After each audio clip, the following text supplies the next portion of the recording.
Welcome to steno dictation. Dictation 5 second बाद शुरू होगा। स्टार्ट। प्रधानमंत्री नरेंद्र मोदी की पोलैंड यात्रा जितनी महत्वपूर्ण है उतना ही यूक्रेन का उनका दौरा भी। किसी भारतीय प्रधानमंत्री की पोलैंड यात्रा 45 वर्षों बाद हो रही है।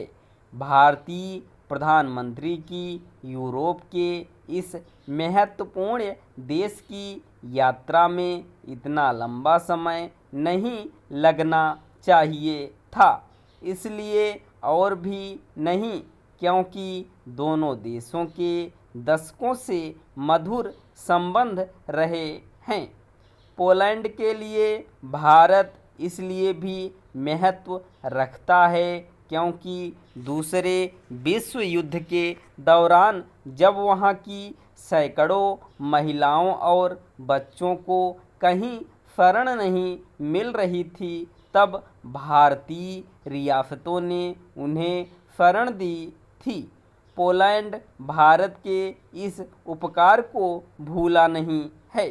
यह स्वाभाविक ही है कि भारतीय प्रधानमंत्री की पोलैंड यात्रा दोनों देशों के रिश्तों को मजबूत करने के साथ आर्थिक संबंधों को भी बल प्रदान करेगी, लेकिन सबसे अधिक निगाह उनकी यूक्रेन यात्रा पर होगी।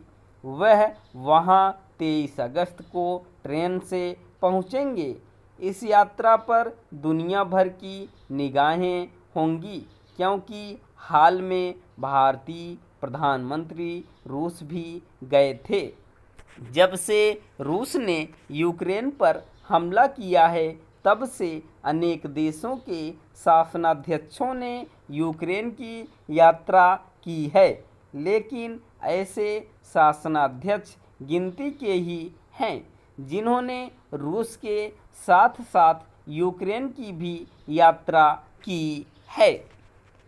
भारतीय प्रधानमंत्री एक ऐसे शासनाध्यक्ष हैं जो रूस यूक्रेन युद्ध पर तटस्थ विदेश नीति पर कायम हैं।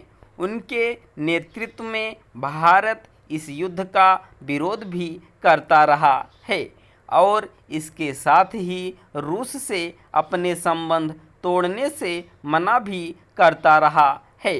पश्चिमी देशों को भारत की यह नीति पसंद तो नहीं आई, लेकिन वे यह भी मानते हैं कि भारत ही एक ऐसा देश है जो रूस को संघर्ष विराम के लिए राजी कर सकता है।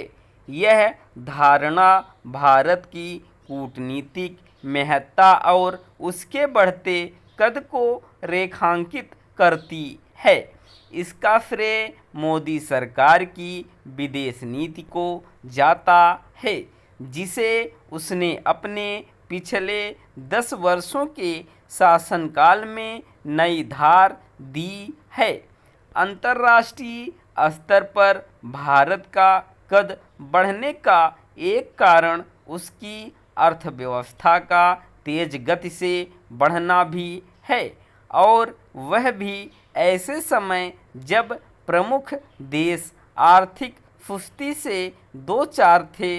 रूस यूक्रेन युद्ध के सिलसिले में विश्व समुदाय न तो इसकी अनदेखी कर सकता है कि भारतीय प्रधानमंत्री ने किस तरह रूसी राष्ट्रपति से दो टूक कहा था कि यह युग युद्ध का नहीं और ना ही इसकी कि उनकी पहल से भारत G20 सम्मेलन में रूस यूक्रेन युद्ध पर सभी देशों की सहमति वाला प्रस्ताव पारित करने में सफल हुआ था। इस सम्मेलन में और फिर उसके बाद भारतीय नेतृत्व ने जिस तरह ग्लोबल साउथ कहे जाने वाले देशों की आवाज़ बुलंद की है, उससे भी विश्व समुदाय को यह संदेश गया है कि भारत अंतर्राष्ट्रीय विषयों के समाधान में महती भूमिका निभाने में सक्षम है।